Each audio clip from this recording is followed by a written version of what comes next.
ہاں میرے دوستو، موت کا مراقبہ کر لو. یہ نفس اور شیطان ہمیں نہیں چھوڑتا، تو بٹھا کے اس کو سمجھاؤ کہ ظالم مجھے یہاں سے جانا ہے، میں ہمیشہ کے لیے نہیں ہوں. ایسی ذات کے پاس جو پورا پورا بدلہ دینے والی ذات ہے، اس ذات کے سامنے اگر سیاہ چہرہ لے کے جاؤں تو کیا پشیمانی کا عالم ہوگا. ہاں،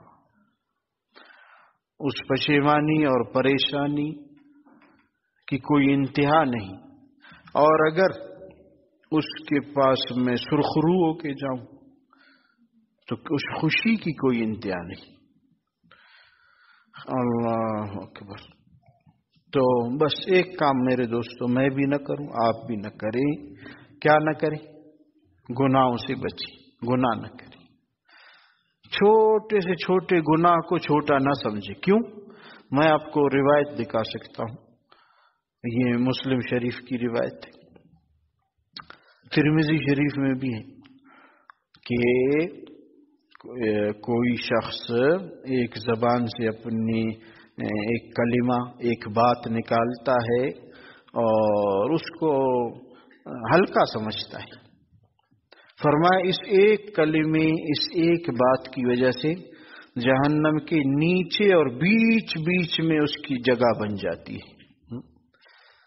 اور ہم صبح سے شام تک، یہ ماحول کی میں بات کر رہا ہوں، ہمارے ماحول میں صبح سے شام تک یہ زبان چلتی رہتی چلتی رہتی چلتی رہتی.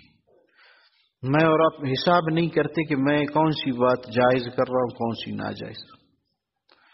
اسی لیے تو فرمایا جو اللہ پر ایمان رکھتا ہو اور آخرت کے دن پر، اس کو چاہیے کہ یا خیر کی بات کہے یا خاموش رہے. بس دو آپشن ہیں، دو رستے ہیں، تیسرا ہے ہی نہیں.